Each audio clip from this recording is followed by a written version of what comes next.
السلام عليكم ورحمة الله. تسمعوني؟ عليكم السلام. Good afternoon. Welcome everybody to our cardiac surgery activity. Today, inshallah, we'll have three sessions. First, with Dr. Abir Al-Ghamdi from King Fahd Medical City. She will talk about myocardial protection. Then Dr. Ayat from King Faisal Specialist Hospital. She will talk about deep hypothermic circulatory arrest. And the last session will be with Dr. Fatma Hijab from Prince Sultan Cardiac Center. And she will talk about restrictive and liberal blood transfusion cardiac surgery. There is Dr. Abir. You can start. Hello, good afternoon, everyone.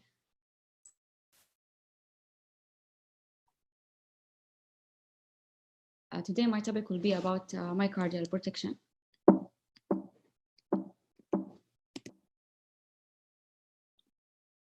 My objective will start with introduction, then we'll talk briefly about myocardial injury, cardioplegia types, route of delivery, method of delivery, and temperature of cardioplegia. A successful outcome after cardiac surgery depends on many factors. Accurate recognition of the pathology and the judicial choice of method to achieve cardiac repair are essential. Equally important are the physiologic consequences of the operation, and the ventricular function must be preserved or improved during cardiac procedures. Myocardial protection is therefore the crucial component of success in cardiac surgery. Myocardial injury, it is classified as ischemia perfusion injury, reversible injury, and irreversible injury.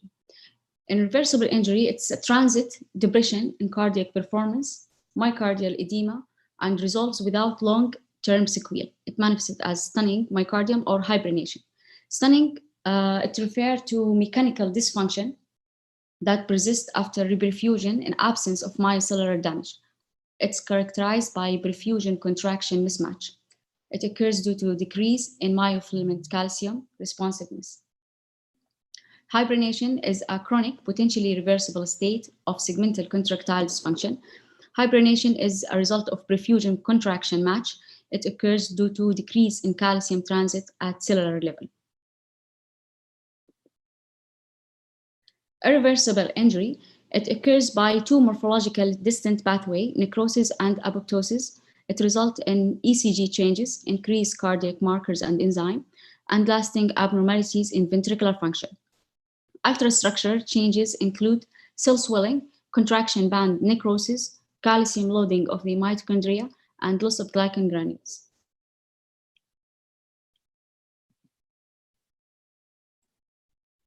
The last type of myocardial injury is ischemic reperfusion injury, and it refers to functional, metabolic, and structural alterations caused by restoring blood flow after a period of temporary ischemia. As a result, there will be intracellular calcium accumulation, O2 free radical release, cellular edema. And there will be no reflow phenomena, which is after a period of ischemia, despite restoring blood flow to pre-ischemic level, some area remain underperfused. There are two components of no reflow. It can be physiological etiology or mechanical.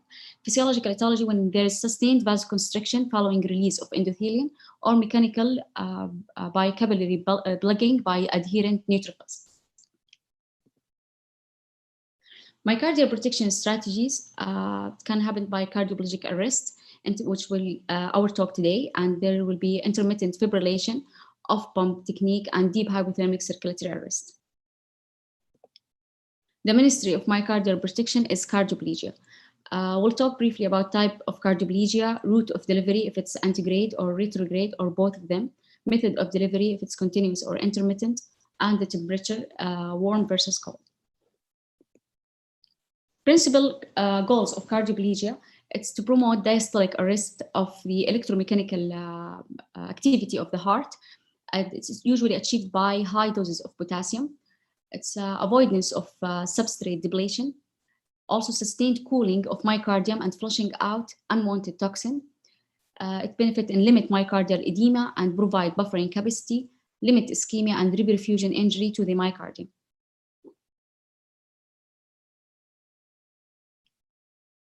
Cardioplegia markedly reduces oxygen demand in the arrested heart and must be delivered uniformly in sufficient quantity to match this low demand.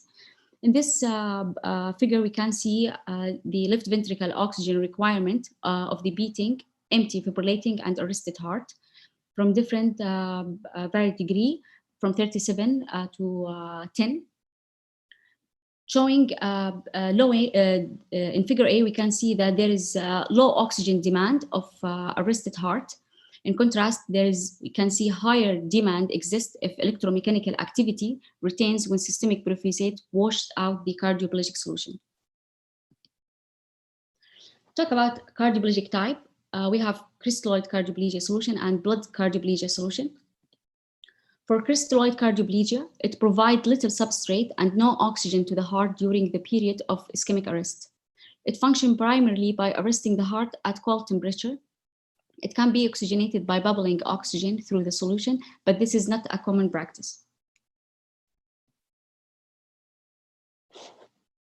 Thomas and Blegisol crystalloid solution are extracellular solution with high potassium level that produce arrest by depolarization. They require replenishment every 20 minutes or so to optimize protection. Thomas solution also contain brochine and high dose can trigger postoperative seizures. A comparison of these two solutions showed less ventricle fibrillation after unclamping with use of Thomas solution. We have also the custodial crystalloid solution. It is an intracellular hyperpolarization solution with low sodium and potassium that contain histidine, tryptophan, and ketoglutarate. The histidine provides a buffer and is free radical scavenger, and this reduces the risk of ischemia reperfusion injury. This solution can provide myocardial protection for up to 2 to 3 hours with just one dose. Studies comparing cold antigrade blood cardioplegia with custodial showed similar or better protection with custodial for mitral valve surgery, with equivalent result in aortic valve surgery, and blood cardioplegia has been showed that it has better result in patients with low ejection fraction. We'll talk about now about blood cardioplegia, which is consists of 4 parts of blood to 1 part crystalloid solution. It is a natural buffering agent, maintains oncotic pressure. It has also advantage rheologic properties and is a free radical scavenger. Blood cardioplegia replenishes substrate in vulnerable heart, limit reperfusion injury, and reverse ischemic reperfusion changes in the acutely ischemic myocardium. Blood cardioplegia also complete myocardial recoveries after blood cardioplegia occurs after 4 hours of ischemia in normal hearts when protected with cold blood cardioplegia. Concern associated with blood cardioplegia, it can shift of oxyhemoglobin dissociation curve to the left, thereby reducing release of O2 at tissue level. And there will be potential of sludging and red cell roll formation. The blood cardioplegia have a high level of potassium, and it maintains cardiac arrest and prevents sudden intracellular calcium accumulation and disruption of the sacrolemma as observed where reoxygenation occurs. A low level of calcium is used to limit calcium loading during the condition of impaired ionic balance in the early period of reperfusion. It also has amino acid substrate, aspartate and glutamate, which increase the energy depleted heart ability to use oxygen and fastening the ionic recovery. It also has tromethamine. It's alkalotic to limit the evolution of acidosis during ischemia and to fastening the enzymatic recovery. In blood cardioplegia, we routinely use 2 formulations of cardioplegia, bags 1 and 2, during elective cardiac operation and switch between them based on the metabolic requirement of the heart during specific phases of the operation. Bag 1, as we can see in this table, it's called induction terminal cardioplegia, and it has high potassium dose reaching 20 milliequivalent, aspartate and glutamate enriched solution. It is infused as a cold solution after aortic cross clamping to arrest the heart, and then infused as a warm solution just prior to the release of aortic cross clamping after all cardiac repair are completed to resuscitate the energy depleted ischemic myocardium. And this is called hot shot. Back to, it is called maintenance cardioplegia and consists of a low potassium, 7 to 10 ml equivalent per liter, mixture without the amino acid additive. It's administered as a cold solution intermittently during the operation.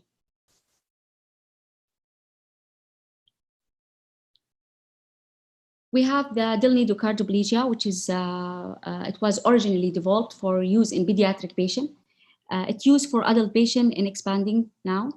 It has a unique 4-part crystalloid to 1-part whole blood formulation that is generally used in a single dose formulation. Blood cardioplegia to preserve myocardial metabolism and function result in less reperfusion injury. It contains base solution plasma lytate, which has electrolyte composition similar to the extracellular fluid.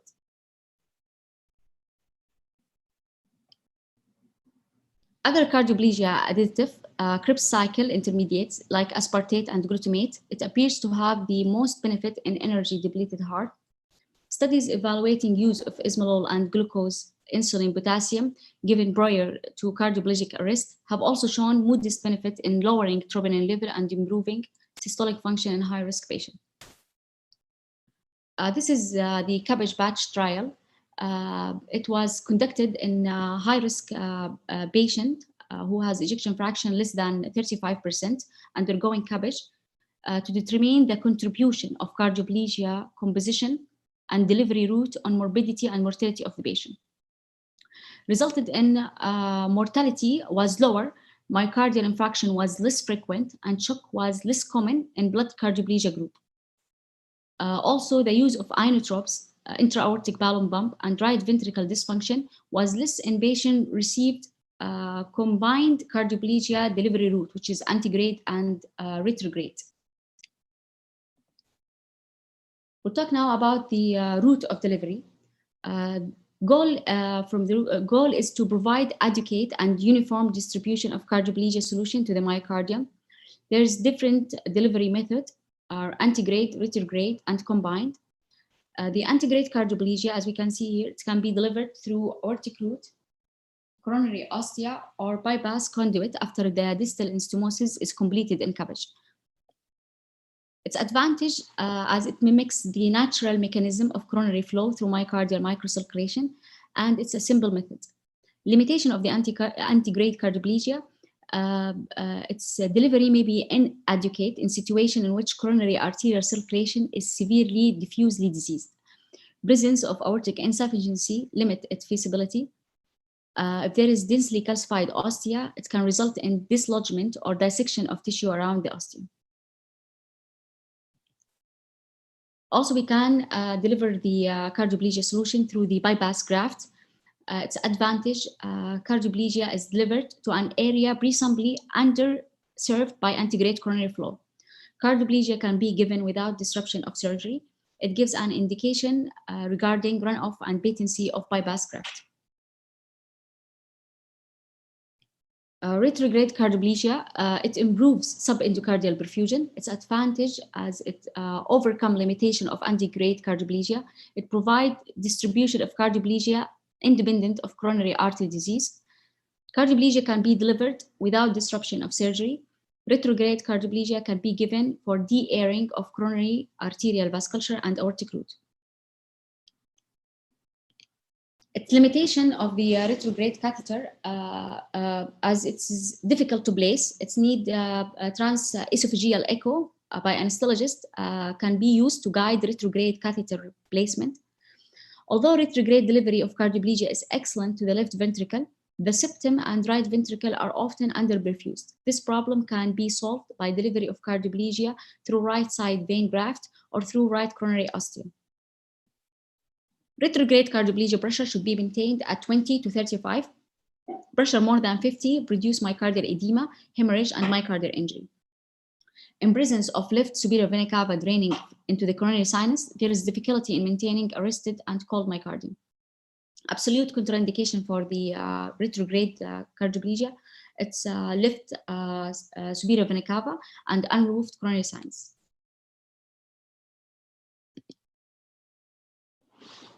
The last method for cardioplegia route, it's combining the two methods, antigrade and retrograde. And the benefit of this combination technique, it promotes arrest, ensure distribution, limit cardioplegia volume, uninterrupted procedure, avoid ostial cannulation, and flush coronary debris and air.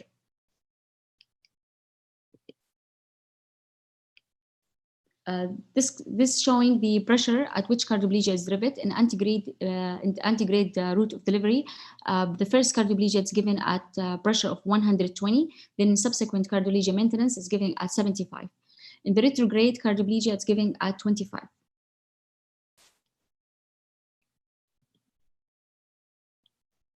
Cardioplegia may be given as intermittent or continuous. Advantage of intermittent advantage of the intermittent delivery, it's improved exposure to the surgeon and lower cardioplegia volume. Its disadvantage is increase the interdose myocardial acidosis. For the continuous plegia, its advantage it's going to be like a normal perfusion and increased post-op left ventricle function, but the operate field may not be dry for the surgeon and it will be complex. Now we'll go to the temperature of the cardioplegia. By definition, warm cardioplegia refers to cardioplegia given at temperature of 34 to 35 degrees, while cold cardioplegia refers to cardioplegia given at 4 degrees. There is disagreement over benefit of cardioplegia temperature in regard to myocardial protection. Ashton et al. His opinion was that there is less myocardial injury and less ischemic stress in patients receiving cold cardioplegia. Frank was saying that there is warm cardioplegia was effective at potentially provided superior myocardial protection compared with cold cardioplegia. Warm induction is especially useful in energy depleted heart, like a patient who's coming with cardiogenic shock or left ventricle failure, left main disease with unstable angina. In such patient, warm cardioplegia is given for 5 minutes to replete energy store. This is followed by delivery of cold cardioplegia. Before the development of cardioplegia solution, myocardial protection was provided entirely by systemic and topical hypothermia. It was found that myocardial oxygen consumption did decrease about 50% for every 10-degree decrease in myocardial temperature. Reduction in myocardial metabolism attributable to hypothermia is actually quite insignificant compared with that achieved by diastolic arrest. Systemic hypothermia and topical cold, not iced saline, are routinely used in patients receiving cold cardioplegia, with occasional use of a topical cooling insulation device to surround the LV and protect the phrenic nerve from cold injury.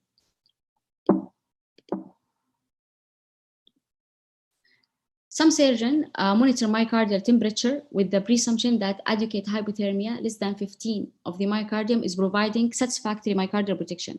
However, in clinical practice, only one site is usually selected for monitoring, usually the LV apex or septum, and there is commonly a significant discrepancy between the temperatures of different areas of the left ventricle, and especially between the left and right ventricle.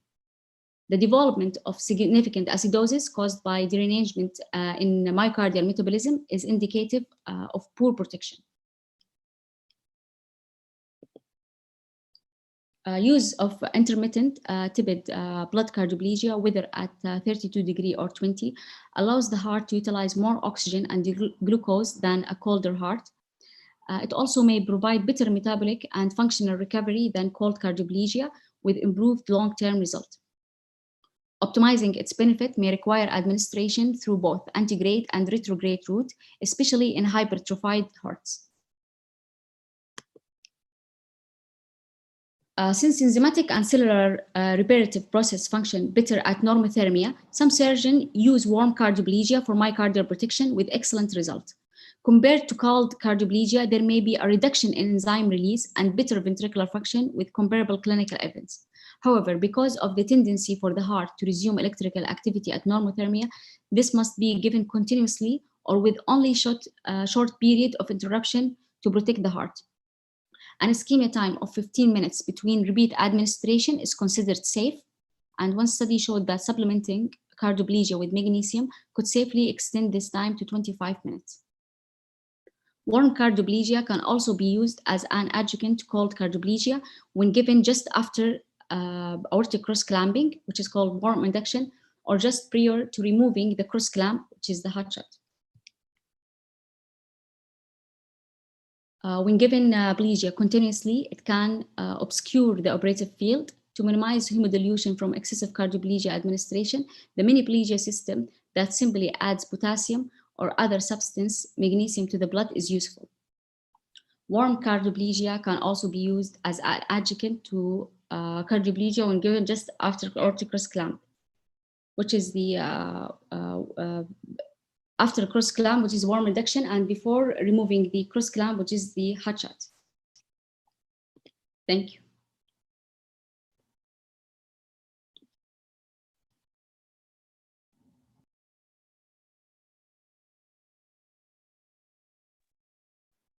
Thank you, Abir, for this presentation.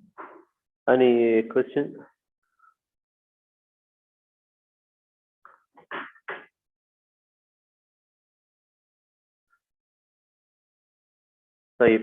We'll take a break for 5 minutes and we'll restart second lecture on 1:30 inshallah. Doctor, Sorry. I have a guest, maybe Dr. Faras is gonna attend. So I'm gonna see if he is ready. Otherwise, we have to delay a little bit. I will call him. Dr. Attar? Dr. Attar he's having emergency case, so Dr. Faras is attending. Yeah. I will call him. Yes. طيب, let us know, yeah. Sure.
We are waiting for the consultant to join us, and inshallah we'll start on 1:45 inshallah.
Okay, good afternoon, everyone. Actually, Dr. Attar apologized because he's having an emergency case and Dr. Firas is busy. So I don't know if whether Dr. Khogir is around or not. He's trying to log in, actually. Anyway, Yeah, I'm here with you. Thank you, Dr. Khogir. So today, inshallah, we're going to talk about deep hypothermic circulatory arrest. What is this?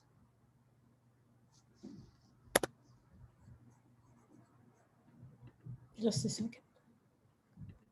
Deep hypothermic circulatory arrest and the brain protection during that. So my main references were Lawrence and Key Questions in Cardiac Surgery, plus some articles and websites. Okay, so to start with, what is the degree of temperature we have to put the patient on when we do deep hypothermia?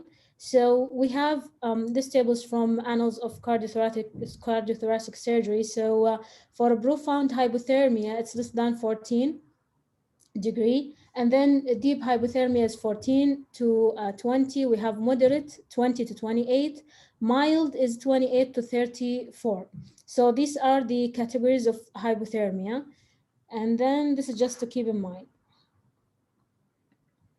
And then these are the some recommendations from one article I've read, that these are the recommendations that you can do to have a better outcome and better brain protection. So a membrane oxygenator and the arterial line filter can be used during bypass, and then epi-aortic ultrasound just to detect atherosclerosis of the ascending aorta. And then hyperthermia, you have to avoid that, and we're going to talk about that in a while. And then also a single aortic cross clamp technique can be used just to prevent atheroembolism. And then alpha stat can be considered in adults, especially in adults. So we're going to talk about it. Arterial line temperature during cardiopulmonary bypass rewarming should be limited to 37. You can use the near infrared spectroscopy to monitor the patient, especially in high-risk patients. And then the arterial blood pressure should be maintained more than 70 during bypass in high-risk patients. Also, the serum glucose is an important thing. And you keep the patient on insulin infusion. You keep the blood glucose less than 140 milligram per deciliter. Something to consider is transfusion, and consider the high-risk patients and the patients with low hemoglobin. So it depends on the patient itself, or himself, or him or herself. Sorry. You can use the cardiotomy suction, aspirate, cell saver also to prevent neurocognitive dysfunction. Okay, so those are some recommendations that you can utilize during deep hypothermia. So keep in mind that a decrease from a baseline mean arterial pressure more than or equal to 10 mmHg during pulmonary bypass is associated with threefold higher risk for watershed stroke. Second thing to keep in mind is high MAB is better than the low one, especially in high risk patients. So definition of deep hypothermia, it involves reducing body temperature to less than 20 degrees. You arrest the circulation for a short time, and then you rewarm to 37 degrees.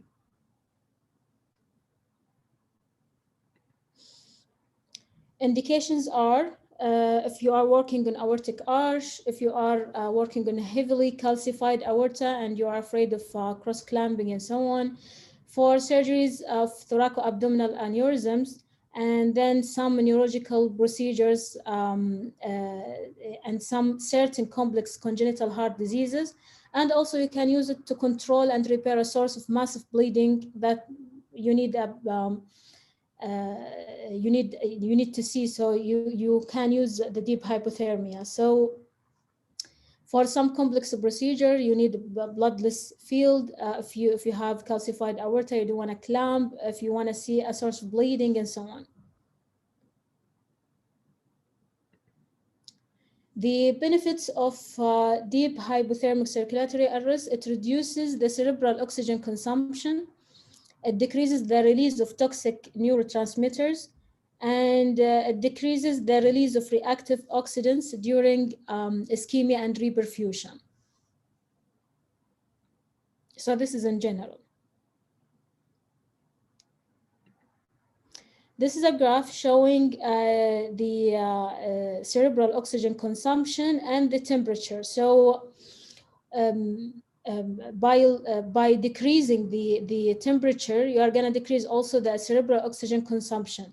So whenever you decrease more and more, you are going to have less cerebral oxygen consumption, less metabolism. So this is the benefit of the deep hypothermia. So it protects the brain till you finish your operation. So let's talk about initiation and monitoring patients during hypothermia. So these are the steps of deep hypothermia. First, you are gonna put the patient on cardiopulmonary bypass and you decrease the temperature. Then you keep steady hypothermia at 15 to 18 for 10 minutes before you do the arrest. Why? Because you wanna protect the brain and decrease the activity of the brain, so you will not injure the brain. And then you clamp the arterial line. You drain the circulatory volume into a venous reservoir, and then you switch the pump off. Then you do your surgery. If you complete the operation, then you place the patient on a Trendelenburg position.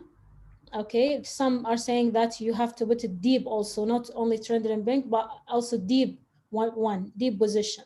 I've read in some articles that it's not beneficial, but some surgeons, they are doing it because sometimes they are not sure.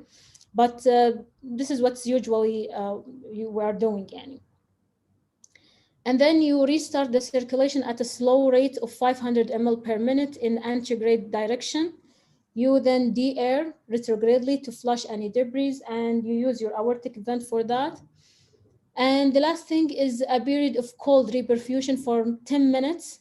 It should be maintained at 15 to 18 degree before active rewarming, which is 0.2 to 0.5 per minute after establishing your cardiopulmonary bypass. So this is in summary the steps of deep hypothermia and circulatory arrest.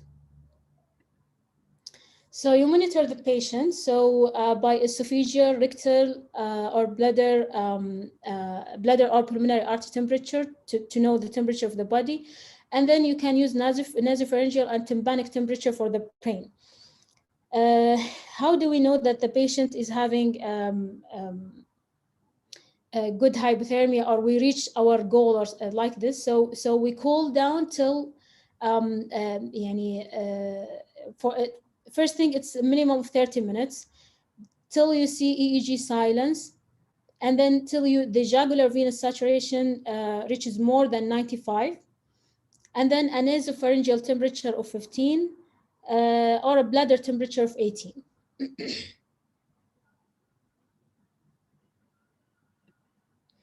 You put also near-infrared spectroscopy, as we mentioned earlier. So you monitor the patient with this, you monitor the neurological function of the patient. And then you use some blankets and ice packing of the head. So it helps to have uniform cooling, and it prevents also rewarming during the circulatory arrest period. So this helps more and more.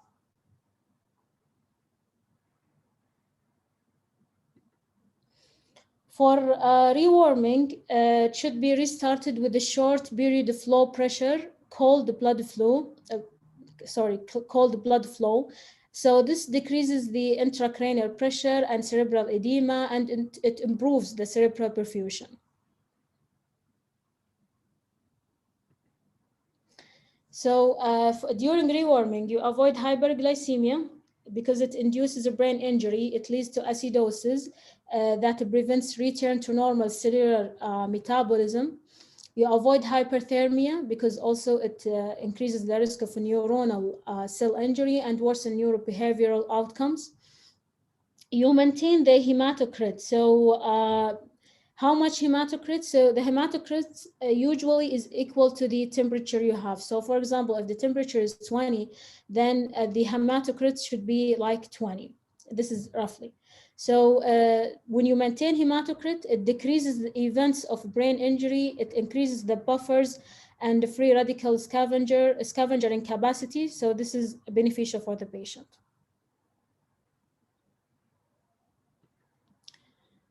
We have to manage pH of the patient during deep hypothermic circulatory arrest. So we have the Alphastat and pH stat.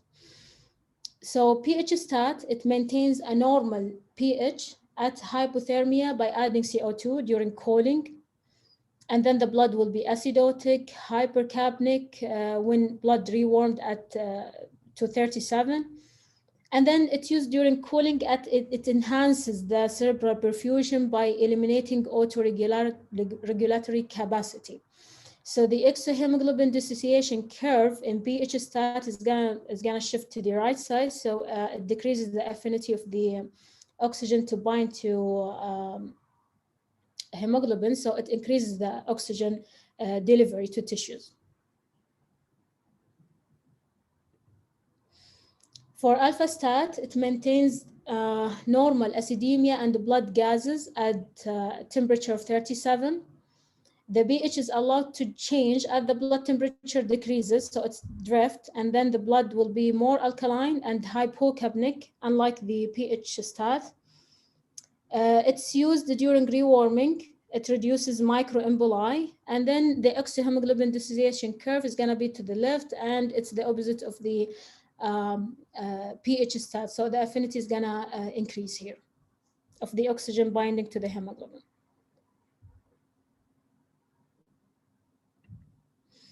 Does it differ between adults and children? Actually, we usually use Alphastat in adults, and for pediatrics, we use pH stat. So I asked a perfusionist in our hospital. I told him, what strategy you use, guys, for in our hospital, either for adults or pediatrics. He's saying that we use alpha for both adults and pediatrics.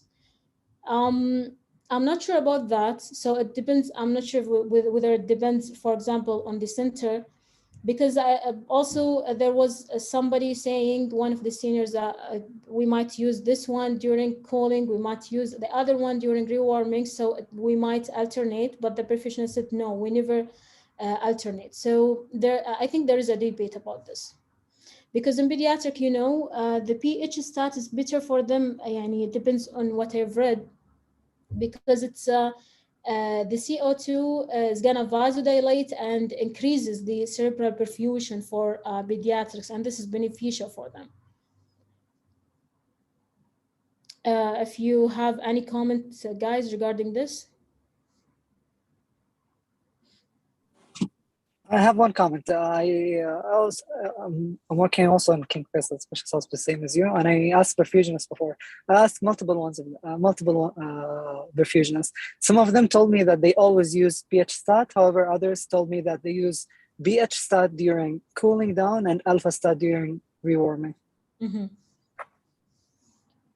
Yeah, so this is what I mean. It's not something standard. It's different from center to center. For example, adults and pediatrics, perfusionists to another.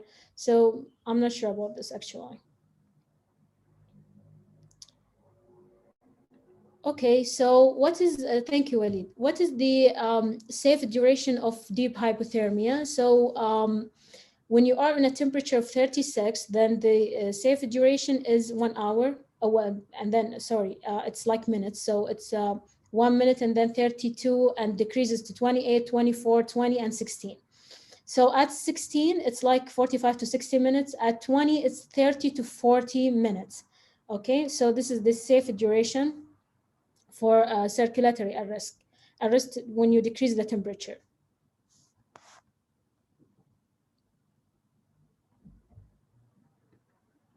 So circulatory arrest of more than 30 minutes is it's associated with increased mortality and adverse neurological outcomes. So you have to keep the arrest period less than 45 minutes. And this is what we usually do. And this is what, when I asked about, usually the consultant, they are saying, yes, it should be less than 45 minutes to prevent neurological events. And then if the operation allows, then you can perfuse for 10 to 15 minutes between arrest periods of 10 to 20 minutes.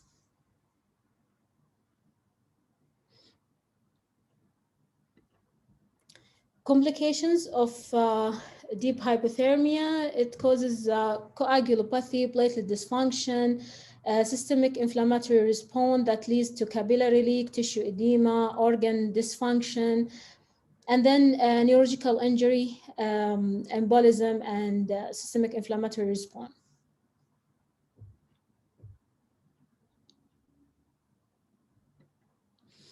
What types of brain injury during hypothermia, hypothermic circulatory arrest we might have? So we can divide them into two. So we have temporary and permanent. The temporary one is reversible. It causes confusion, agitation, and delirium to the patient with no focal deficit. When you do imaging, it will be normal. And then they are saying it's because of global ischemic injury to the brain. The permanent one, it causes stroke. It's because of particulate or gas embolism. It's causing vascular occlusion. And then the risk factors include atheromatous disease involving ascending aorta and the site of... Yes. Regarding, if I may comment, just a small comment regarding the confusion, I remember one patient after a hemi-arch, you know, post-operatively, the patient, all imaging were fine. He had a pretty long circulatory arrest, and all imaging were fine. He was fine patient, and the floor, walking, no residual neurological deficits like focality or something. So, but the issue was he had a different personality, very extremely agitated, shouting, swearing at nurses, and he was extremely difficult patient in terms of change of personality. So as you said, sometimes it might show as like a change in behavior and personality.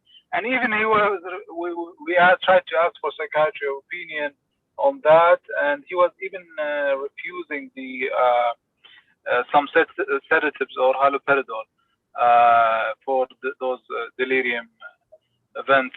So as you said, it can be, just wanted to share that case with you. It can be difficult sometimes. Yeah, but this is, it should be reversible, yani. So the patient upon discharge was what, yani, like he's still confused and agitated? Actually, this was a really tough patient. The patient was shouting at that time, and next day the same thing. So we ended up, even nurses called for code white of aggressive behavior and was security and everybody. So yeah, I'm just telling you how aggressive it can be sometimes. And the sister was saying he was not like this before, and ended up he's signing DAMA. He left, but not sure what happened after that. But yeah, that's how the story ended. So sometimes the effects of deep circ arrest can be variable. Thank you. Yeah. Thank you, Abdullah. Okay, so we have told that permanent injury because of sometimes of some risk factors in some patients, like atheromatous disease involving the ascending aorta and the site of arterial cannulation for cardiopulmonary bypass. That's why they recommend to do the epi-aortic ultrasound and to make sure and palpate and so on. Moving to cerebral protection. So for deep hypothermia, yes, you can do it alone if it is like less than 30 minutes, and we're going to talk about this. But if it is beyond that, then you have to protect the brain, antegradely or retrogradely. So for retrograde cerebral perfusion, the benefits are flushing emboli, maintaining cerebral hypothermia, supports the cerebral metabolism, it improves auto delivery, and it increases the levels of ATP. And last one, it reduces lactate production. So it's a good one, but not all the time you can use it. I've read also some articles, so I'm gonna go through this.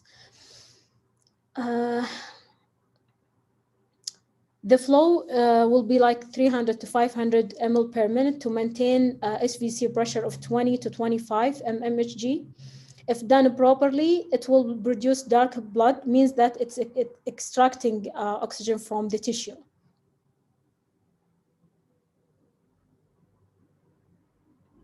Okay, so this is a picture showing the retrograde. So as you see in this picture, there is a Y cannula. One end is on the SVC, just above the azygos, and you snare there. And then you put the other end on the aorta. And then you retrogradely perfuse the brain, okay?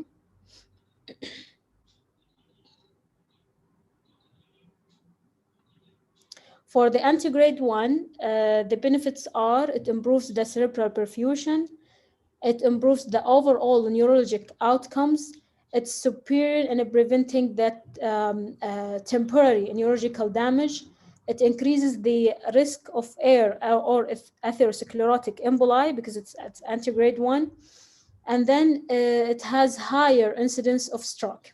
So the thing is that plaques can dislodge or atheroma can dislodge, unlike the retrograde one. The retrograde, it flushes actually debris, and I read that it was used for air embolism, massive air embolism, to treat massive air embolism. So we perfuse an antigrade with cold blood, like 10 to 18 degree, and then a flow rate of 10 ml per kg per minute will be used. A perfusion pressure should be restricted to 30 to 70 mmHg. Why? Because you don't want to dislodge any atheroma. And then a complete circle of Willis is required. So there is a debate here.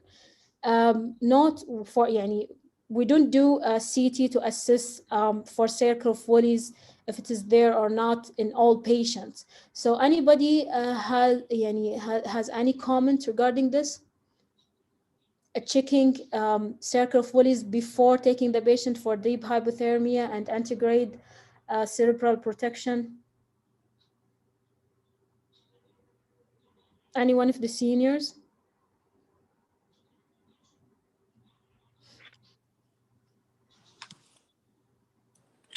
So Hayat, it's very obvious that we don't use that here in our institute, but maybe other institutes use it. Yeah, this is my question, because I know we are not using it in our hospital. But you have to be aware of how to realize a problem with the antigrade and how to manage it. So if you started it and you have a problem with the nurse monitoring of the brain areas, you have to either add or change your strategy. Okay, sure. So this is a picture for antigrade. So you can snare the innominate, okay, artery, and or you can put a cannula on the right axillary, either directly or indirectly by putting a Gore-Tex, okay, and then you snare the other arteries, so you don't have flow from other arteries, the left subclavian and left common carotid. So you perfuse the brain by the axillary artery, antigrade fashion.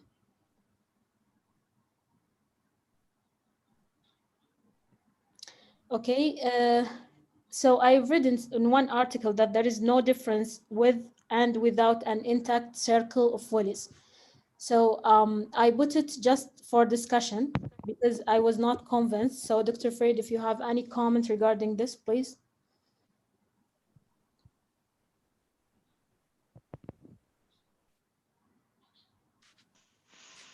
Just like I said, in our practice, we're not using it. And the reason for that is that exactly what you have reported. It's not, there's not a major difference between people who have reported studying it routinely versus not. Still, I think the awareness of the surgeon and the anesthesiologist team, once you start the antigrade, if you start, let's say, the nominal artery perfusion, you may not have enough perfusion to the other side of the brain. And if that happens and it shows clearly in nerves, then you may have to add additional catheter to the other carotid to perfuse. We rarely do that because majority of our patients, I should say, did not require it. My practice is concentrated on pediatric. We have very little atherosclerotic elements, and many of the times the flow there is very good and it's complete. Mm-hmm. Now, do you have to change even the whole strategy of antigrade to retrograde? You may have to do that if you're still having problems with the regional brain perfusion in one area or another, or even global. Then you have to change that strategy to protect the patient as much as possible. Mm-hmm. Yeah, thank you, Dr. Farid. If anyone has any comment, you can stop me at any slide. It's okay. So this article was comparing the antigrade and retrograde. So they are saying that the retrograde was not superior to antigrade, but because of the time taken for arterial cannulation, it was like the retrograde was superior, not because of anything else. So they are saying they are same, but because of the time. So it decreases the time taken. So can we conduct deep hypothermia without cerebral perfusion?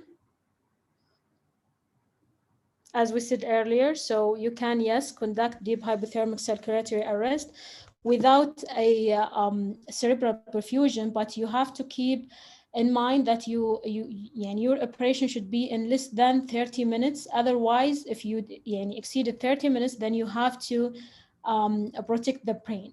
So for 30 minutes to achieve a bladder, if you are using alone, I mean the deep hypothermia, then it should be 30 minutes to achieve a bladder temperature of 18 or an esophageal or nasopharyngeal temperature of 15 for safe cerebral protection during the 30 minutes.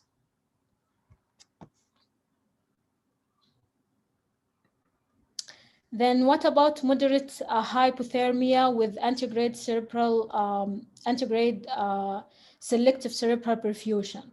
So anybody has any idea regarding the moderate hypothermia with antigrade cerebral perfusion?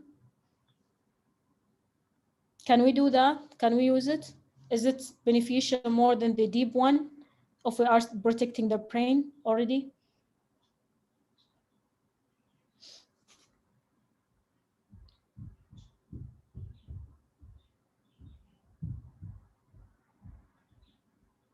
Okay, so yes, we can use moderate hypothermia if we are protecting the brain antigradely.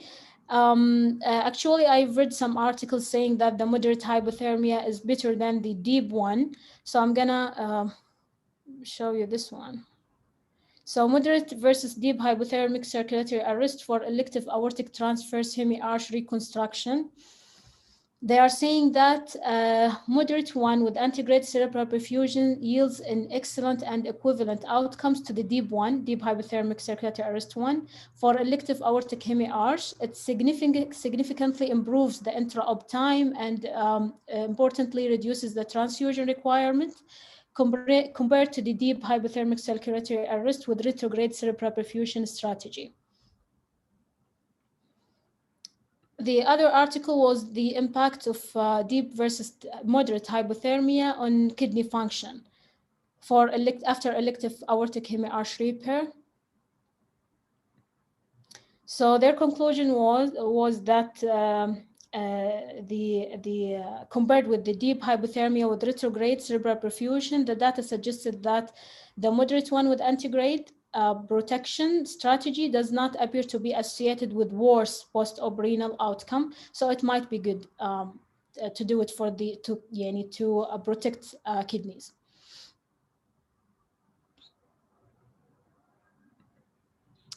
So moving to pharmacological adjuncts. So we give some medications. Some of them they have a debate about. Some of them they are not approved. Some of them by experience we noticed that they are good for the patient and it improves outcome and so on. So for the methylprednisolone, it's like 1 gram. You can give 1 gram. And the idea is it reduces the risk of permanent neurological damage. So as you know, guys, that steroids, they are potent anti-inflammatory agents, right? So they suppresses the inflammatory response during the deep hypothermia. And if you give them prior to cardiopulmonary bypass, then they decreases the permeability of the blood-brain barrier. So it improves the cerebral perfusion also and the flow. Okay, so this is one medication.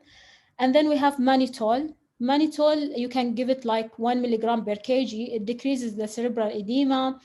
It's antidiuretic. It has a free oxygen radical scavenger. It has anti-apoptotic effect after brain ischemia.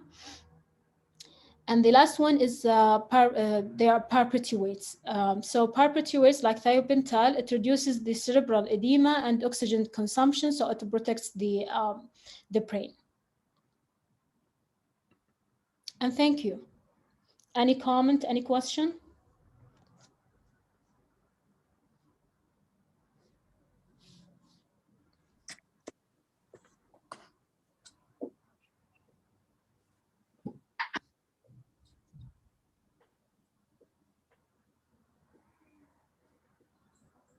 Anyone wants to share their experience in their centers?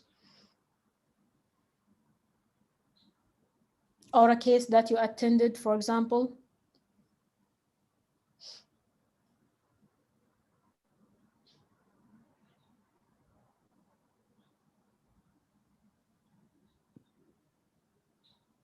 Dr. Khabir, any more comments?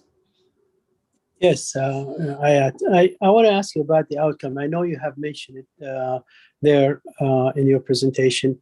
So the case that Abdullah have mentioned about this patient who's totally abnormal, though he has normal X-rays. How do you explain? How we explain it? I've read that it's because of the global ischemic, global ischemia of the brain. That's it, because of deep hypothermia and so on. And it doesn't have to come back to normal because those damage may be permanent.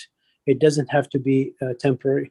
Actually, in one paper, they reported 60% of the patients will have some psychosomatic derangement when tested deeply, when tested with extensive testing tools. They have found that 60% of the patient will have significant, and even those, the one we're talking about, psychological derangement, it can happen with any case, not necessarily hypothermic circulatory arrest, for different reasons. For example, even aortic valve surgery or mitral valve surgery, just being on the cardiopulmonary bypass machine or cooling down a little bit and an inflammatory reaction. So all these can result in itself. It doesn't. So added on top of that is the circulatory arrest or the reduced moderate hypothermia with antigrade perfusion. So keep that in mind, and always talk to the patients before and after, and make sure that at least the major things are there. He knows his wife and he knows his kids, for example. Yeah, this is what I'm saying. Yeah, and how come the patient, their whole life is gonna change? So, well, yeah. I remember one of my patients long time ago. It was a simple, straightforward aortic valve surgery, but the patient ended up having not recognizing the wife after surgery, He went out and got married to a different wife. People said, well, maybe he got better heart-wise, and that's why. But it's not unusual, let's put it this way, to see some derangement. We only recognize the very heavy ones, the stroke, the CVAs, and things like this. But if you want to look deeper, if you want to do specific studies, for example, they have found that 20% of our patients will have some subclinical seizures in the ICU. So you just imagine that happening. Another thing is that if you do the MRI, you'll find many lesions in the white matter and the gray matter. All these can be affected. So yes, it's not an cardiac surgery is not a very harmless procedure. Cardiopulmonary bypass may have its own effect, but unfortunately, that's the only way we can do reasonable cardiac surgery for major pathology, be it valve, arch, whatever. Okay. Do you have any further comments, or shall I move to the next point? Yeah, sure, doctor. Yeah. Okay. The next point is circulatory arrest. You have mentioned that article, which is, I think, very important for all the group here, the residents should be aware of, that you can do complete circulatory arrest, or you with deep hypothermia, or you can do moderate hypothermia with antigrade. And the trends everywhere now is to go with the moderate hypothermia with some antigrade flow. And you can extend the time for the ischemic time for the procedure. You can do a better job, and hopefully you'll have less problems with the brain issues.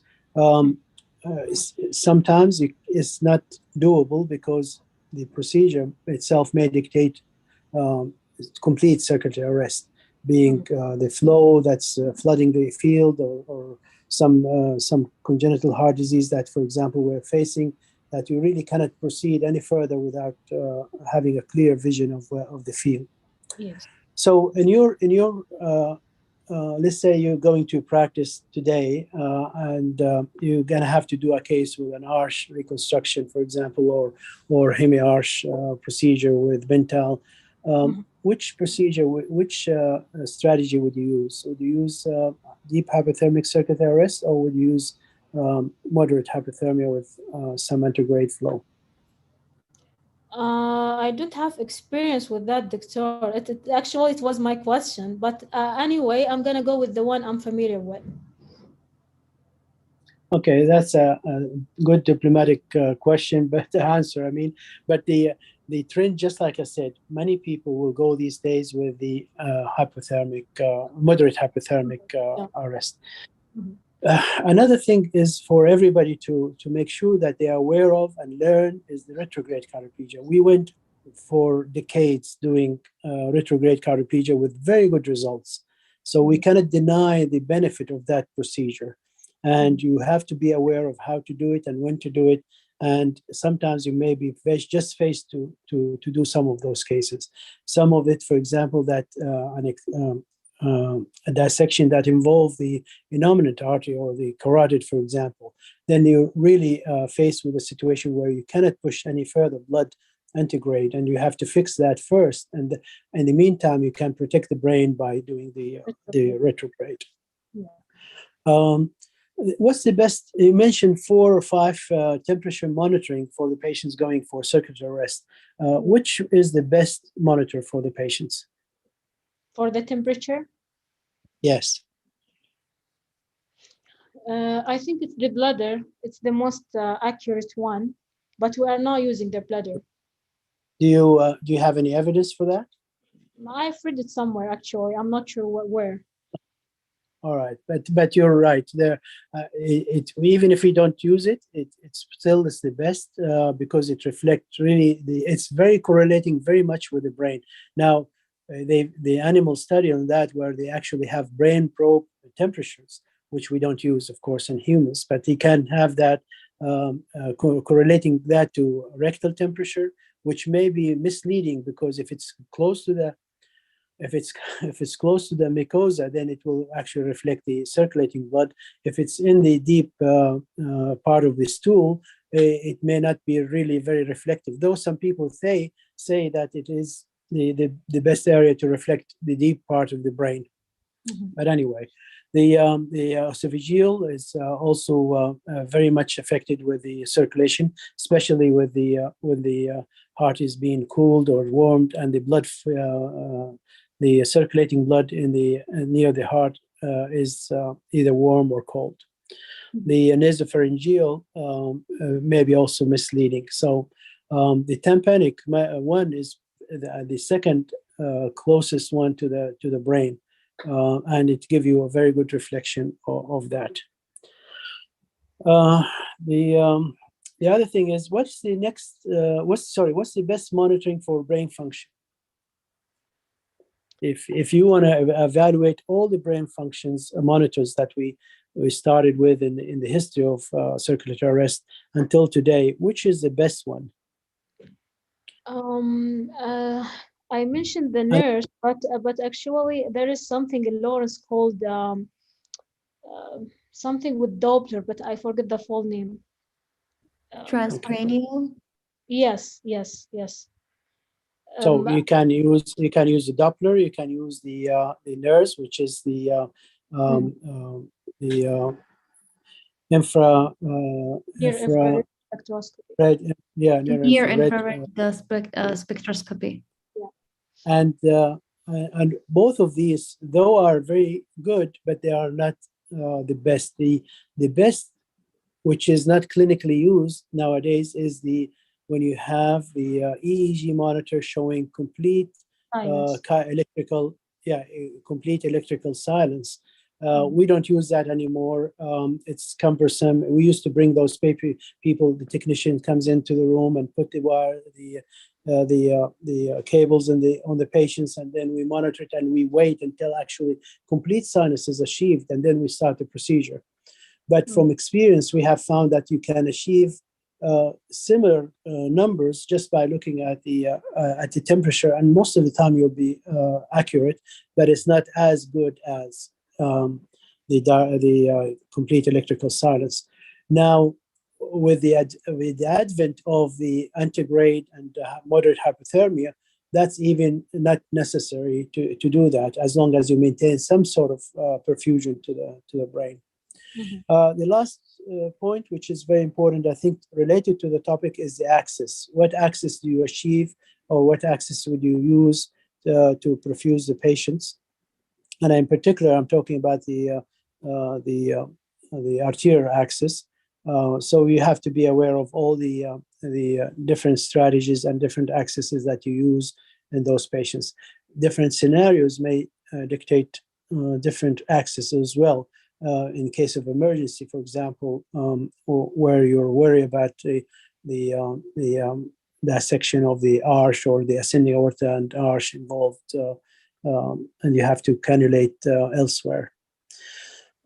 The best, according to the textbooks, is the axillary, but most of our surgeons are not using the axillary. What are they using, Ayat? Innominate.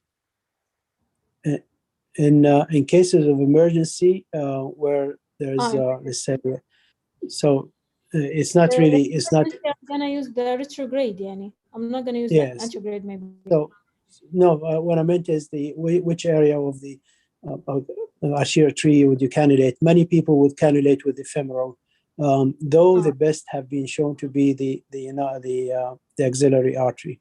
So if you are asked about this in your boards, the axillary artery is the answer. And we don't get to do much of that, but you should be familiar with the anatomy and the dissection required for accessing the axillary artery. Okay, that's all my comments. Thank you. Doctor, I have a question regarding the EEG silence. So I've read that EEG silence, as you mentioned, that it used to be the best strategy, but I read that it will show sometimes some activity. It's not reliable and so on, but I'm not sure about this. But you cannot rely on it when you see some activity. Okay, if you just go by the temperature down to 20, you'll see definitely some activity. I remember those days where we went down to even 15 or 12 temperature. And at that moment, we did see patients with complete silence of the brain. So yes, you can achieve that, but usually it takes a lot of time. And just like we said, it may be reflecting the actual activity of the brain. So if you see some activity, it means that some areas of the brain will be affected with long ischemic time. That's all it can reflect. Yeah, it's not used anymore because it's impractical. The team that comes in, the time that it consumes, and the end results may be close, especially with this advent of moderate hypothermia with antigrade perfusion. So if you do the EEG on those patients today, you'll definitely see some activities, but it's not total ischemia for the brain. The brain is still being perfused, and hopefully it will be perfused enough. There are also some biochemical measures that you can measure. I think it's called the S100. It can reflect how much ischemia of the neurons are there, and you measure it in the jugular venous return. Interesting. Thank you, Dr. Farid, for your comments. Appreciate it. So if no more comments, then we can conclude. If anyone has anything to add. Okay, then we can conclude here. I hope you enjoyed my presentation. Thank you so much. Thank you, Ayat, for this presentation. Inshallah, after 5 minutes on 2:35, we'll resume our presentation with Dr. Fatima, inshallah. What is the next presentation?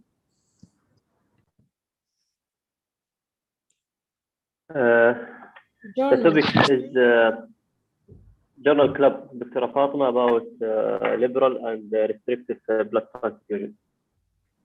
Okay, and who's the consultant in that case?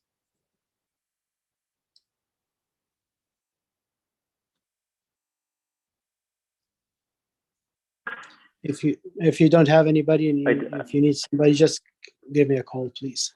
Thank you. I don't think we have any consultants in the third session.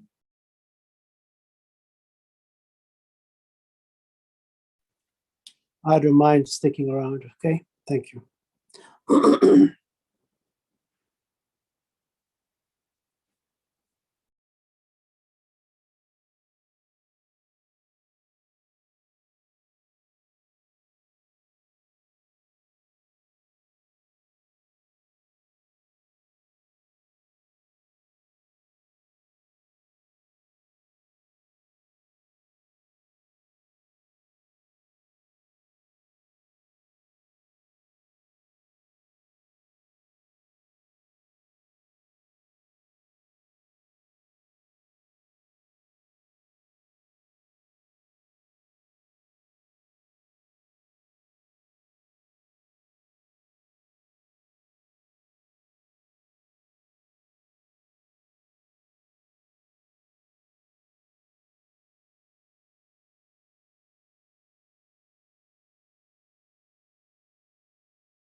You can start, Dr. Fatma.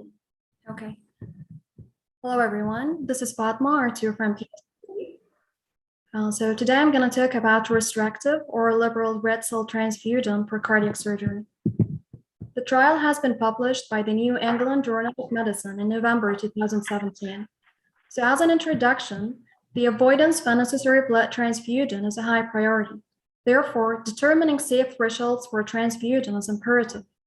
Among the highest recipients of red cell transfusion are patients undergoing cardiac surgery, with a substantial proportion of the total blood supply used by this group. Whether a restrictive approach to intraoperative and postoperative transfusion and cardiac surgery safely achieves outcomes similar to those achieved by means of a more liberal approach remains unclear. The infectious and non-infectious risks associated with transfusion support a restrictive transfusion practice in several clinical settings. However, anemia, particularly in the perioperative setting, may also be detrimental. Patients who are at high perioperative risk may be more susceptible to anemia, induced tissue hypoxia, potentially exposing them to an increased risk of complications and death if a restrictive approach is used. So the main question which has been searched for in this trial was to compare restrictive and liberal red cell transfusion strategies in adults undergoing cardiac surgery with cardiopulmonary bypass who had a moderate to high predicted risk of death according to the European System for Cardiac Operative Risk Evaluation. So before surgery, eligible patients were randomly assigned to one of two red cell transfusion strategies and randomized in a 1-to-1 ratio into two different groups. The first group was the restrictive, in which patients have been receiving red cell transfusion if their hemoglobin level drops to less than 7.5 grams per deciliter. And the other group, the liberal, they have been receiving red cell transfusion if their hemoglobin level was less than 9.5 grams per deciliter or less than 8.5 in the regular ward. So attending physicians had to follow the assigned transfusion strategy from induction of the anesthesia for index cardiac surgical procedure till either hospital discharge or the 28th day after the surgery, whichever came first. So this trial was an international, open-label, randomized, controlled non-inferiority trial. It lasts for almost 3 years. It started from the 20th of January 2014 till the 20th of March 2017. The total number of patients who were enrolled in this study was 4,860 patients, distributed equally in the two groups. The patients were recruited from 73 centers in 19 countries from all over the world. So the primary outcomes were composite earliest occurring of death from any cause, non-fatal MI, stroke, non-onset renal failure with dialysis. Secondary outcomes were length of stay in the ICU and in the hospital, duration of mechanical ventilation, prolonged state below cardiac output, infection, bowel infarction, acute kidney injury, seizure, delirium, and encephalopathy. So here are the definitions of the primary and secondary outcomes which have been involved in this study, just for our reference. The inclusion criteria for patients in this trial were for patients who are 18 years of age or older, who had undergone cardiac surgery with cardiopulmonary bypass, and who had Euro score of 6 or higher. And for sure, the study or this trial has been conducted after obtaining their consent. The exclusion criteria: patients who are unable to receive blood or blood products and who were involved in a preoperative autologous donation program, or those who had undergone heart transplantation or a surgery solely for the insertion of a ventricular assisting device, and patients who were pregnant or lactating. Basically, the intervention was to the hemoglobin level to be measured at least at the following intervals: preoperatively, before, during, and after cardiopulmonary bypass, at the 1st till the 3rd day after operation, and then at the 5th, 7th, 9th, and 11th day after the operation, while the patient was still hospitalized. So if the hemoglobin concentration fell below the appropriate threshold, 1 unit of red cell was transfused, and then it was followed with a reassessment of the hemoglobin concentration, like for almost after 4 to 6 hours. So red cell transfusion was administered if the threshold hemoglobin concentration was achieved, and it had to be initiated within the following maximum timeframes: within 2 hours in the OR, 18 hours in the ICU, and 40 hours in the regular ward. So the almost 45,667 patients were screened for eligibility. And then we found around 14,702 patients who were eligible. And then they were planning to randomize around 5,243 patients to this study. Unfortunately, there were some patients who did not undergo the surgery or have the surgery without a cardiopulmonary bypass, or withdraw the study before the surgery even has been conducted, or withdrawn with the treating physicians, or had a low adherence of less than 90%, or were just excluded for any other reasons. So the patients who were involved in this study as per protocol, the total number of enrollment was 4,860 patients and distributed equally in the two groups.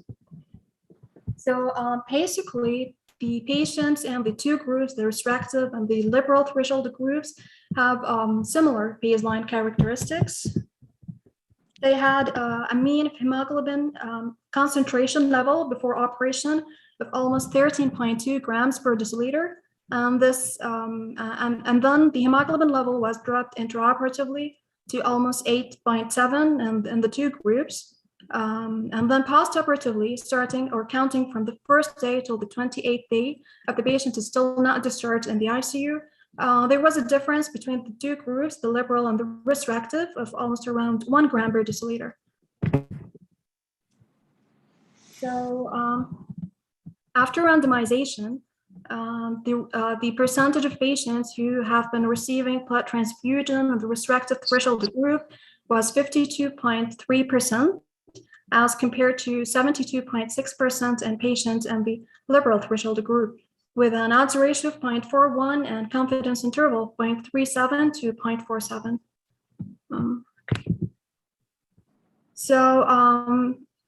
In the restrictive threshold group, the patient who had the primary composite outcome event were 11.4%, as compared to a patient who had the primary outcome in the liberal threshold group of 12.5%.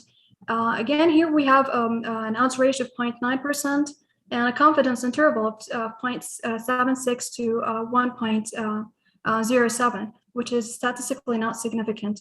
Also regarding the mortality rates, the comparison between the two groups, we have a rate of 3% in the restrictive threshold, as compared to 3.6% in the liberal threshold group. Again, statistically not significant. So generally saying, there was no significant difference between the two groups in the primary composite outcome. You can see here that the length of stay in the ICU is statistically significant, as well as the length of stay in the hospital. But if you compare the actual numbers of the stay, they're almost close to each other. So here's another comparison between the restrictive threshold group and the liberal threshold group patients according to different subgroups. So again, generally saying, there is no significant interaction except with regard to age. So here, as you can see, for patients who were 75 years of age or older, they had lower risk of developing or having the primary outcomes. The restrictive group with a percentage of 10.2 as compared with 14.1 in the liberal threshold. So we come to the conclusion. This trial showed that a restrictive red cell transfusion strategy was non-inferior to a liberal strategy with regard to death and major disability, including myocardial infarction, stroke, and new-onset renal failure with dialysis, among patients undergoing cardiac surgery with cardiopulmonary bypass who had a moderate to high risk of death. So finally, reaching to the trial analysis, the question, I would say it was important, though not new. It was relevant to our practice. It provided the quality data to add to the evidence base. The design, this trial was international, open label, randomized, controlled, non-inferiority trial. However, there are some points that I might criticize this study for. First of all, the blinding is not feasible in a transfusion study. The lack of blinding could introduce bias in outcome detection and reporting. The second point, that the trial did not include low-risk patients. It only involved the moderate to high-risk patients according to the EUR score. Okay. The third, it was not defining the category of the surgery and whether it's emergency, elective, or urgent. And I think that emergency surgery carry, according to the studies, high risk of blood transfusion. And also this trial does not answer the question of whether even lower transfusion thresholds might also be safe as the threshold used in this trial. Practically, I think it would be difficult. I think it would be like the patient in more risk if we wait for a lower level of hemoglobin concentration. The sample size, I think it's adequate. It provides 85% power to detect non-inferiority at one-sided alpha.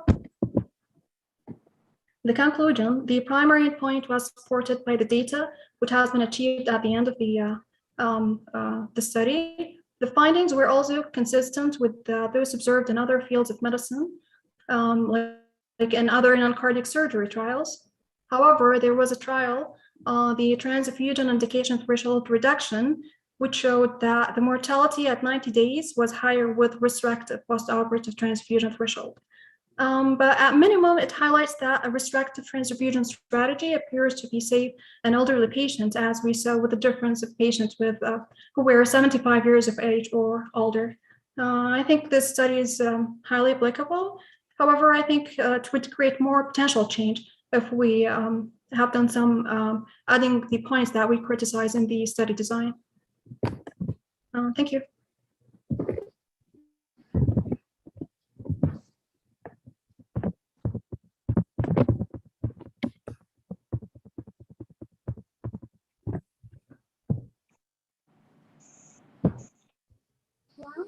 Thank you, Dr. Fatma. The floor is open for any questions or comments.